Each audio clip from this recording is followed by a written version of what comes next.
श्री शिवाय नमस्तुभ्यम।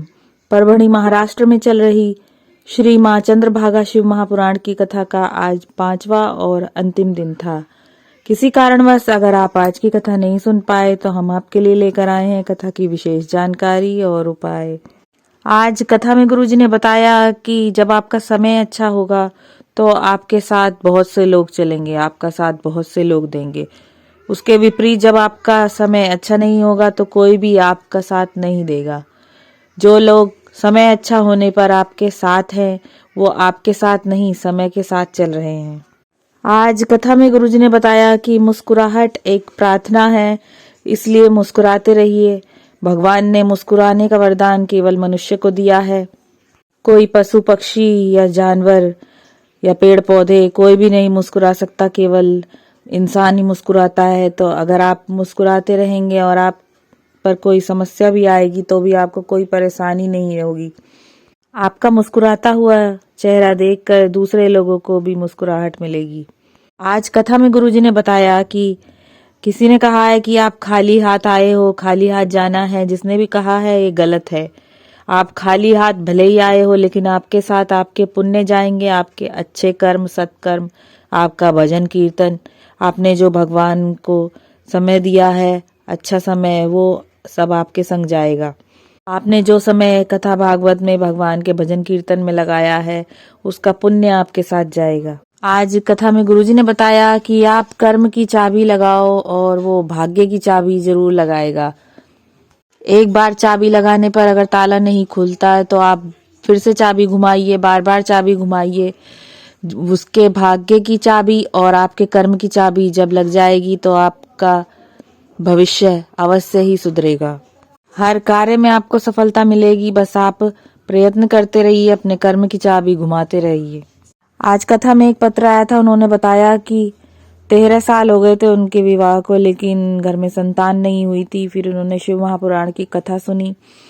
आंकड़े की जड़ का प्रयोग उन्होंने एक बार किया, फिर नहीं सफल हुआ, फिर 2 बार किया, नहीं सफल हुआ, फिर तीसरी बार जब उन्होंने प्रयोग किया आंकड़े की जड़ का, तब भगवान भोलेनाथ की कृपा से उनके घर में 13 साल बाद संतान की प्राप्ति हुई। आभार व्यक्त करने के लिए कथा पांडाल में आई थी। गुरुजी ने कहा कि आपने एक बार पशुपति व्रत किया, एक बार उपाय किया और आपका कार्य नहीं हुआ तो आप छोड़िए मत, आप उसको दोबारा करिए। हो सकता है कोई गलती रह गई हो इसलिए आपका कार्य नहीं हुआ हो, तो आप अपने कर्म की चाबी घुमाते रहिए।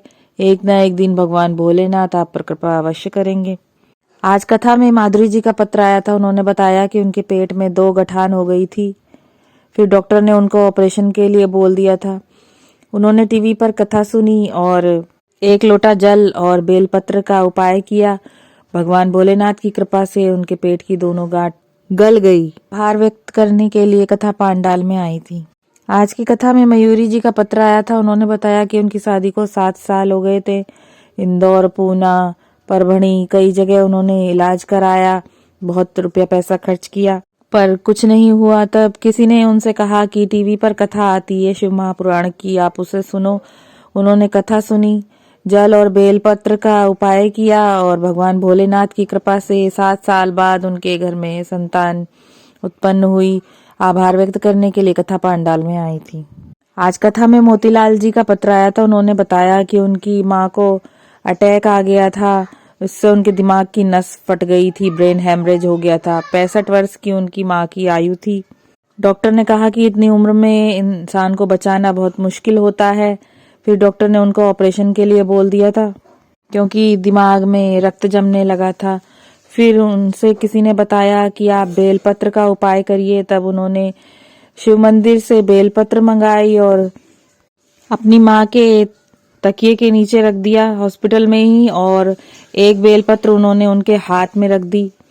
भगवान भोलेनाथ की कृपा से जब डॉक्टर उनको ऑपरेशन के लिए ले गए तो डॉक्टरों ने कहा कि अब ऑपरेशन की कोई जरूरत नहीं है, दिमाग में जो रक्त बह रहा था वो अब बहना बंद हो गया है। भगवान भोलेनाथ की कृपा से आज वो स्वस्थ हैं। आभार व्यक्त करने के लिए कथा पांडाल में आए थे। आज कथा में गुरुजी ने एक उपाय बताया, उन्होंने बताया कि अगर आप परेशान हैं, आपका व्यापार नहीं चल रहा है, आपके घर में सुख शांति नहीं है, तो आप ये उपाय करें।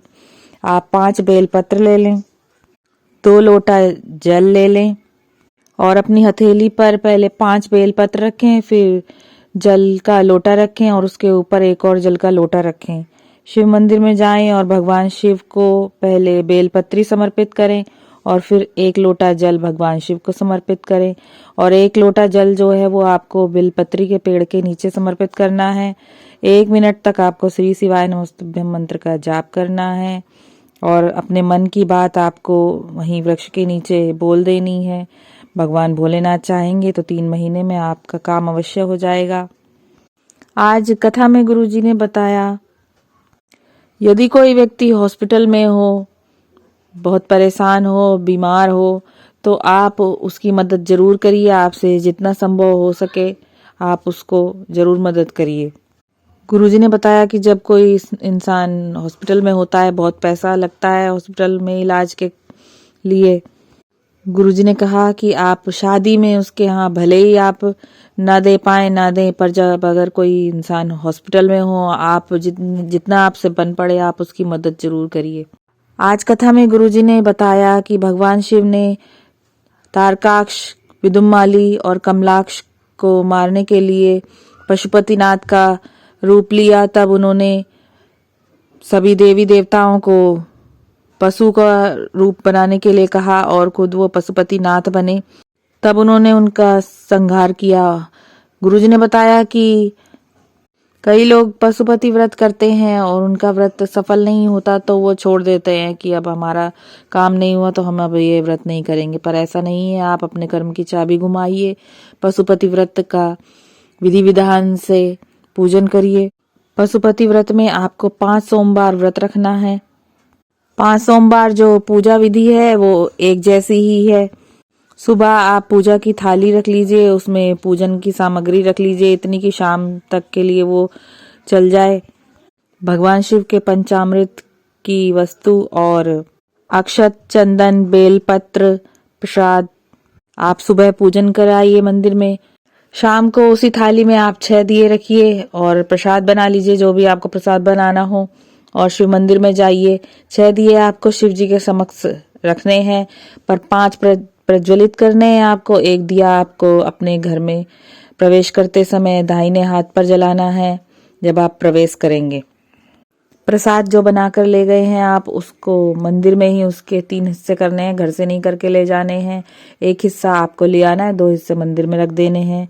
और जब घर पर आकर आप पहले दीप प्रज्वलित करेंगे, अपनी पहले सोमवार में आप अपनी मनोकामना मंदिर में शिव जी के समक्ष और अपने घर के दरवाजे पर शिव जी को याद करते हुए, स्मरण करते हुए बोलेंगे। पहले और 5वें सोमवार में आपको अपनी मनोकामना बोलनी है बस। और 5वें सोमवार में आपको उद्यापन करना है। उद्यापन में आप 1 नारियल, श्रीफल शिव जी को समर्पित करें और 108 कोई भी वस्तु और 11 रुपए, केवल ये 3 चीज आपको उद्यापन में रखनी है। 6 दिए जैसे आप जलाते हैं वैसे ही सेम जलाना है। 5वें सोमवार में आपको इस प्रकार उद्यापन कर देना है। भगवान भोलेनाथ आपकी इच्छा अवश्य पूरी करेंगे। 23 जनवरी से 29 जनवरी तक गुजरात पंचमहल में शिव महापुराण की कथा होगी, श्री राम शिव महापुराण की कथा। तो उसका प्रसारण टीवी पर 2 बजे से 5 बजे तक होगा। आज कथा में गुरुजी ने बताया कि 4 अप्रैल से 10 अप्रैल तक उज्जैन महाकाल में शिव महापुराण की कथा होगी, आप उसका आनंद अवश्य लें। और 16 से 22 फरवरी सीहोर में रुद्राक्ष वितरण और शिव महापुराण की कथा होगी, उसका आनंद लें। तो ये थी आज की कथा की विशेष जानकारी और उपाय। आशा करती हूँ कि ये वीडियो आपके लिए उपयोगी रहा होगा।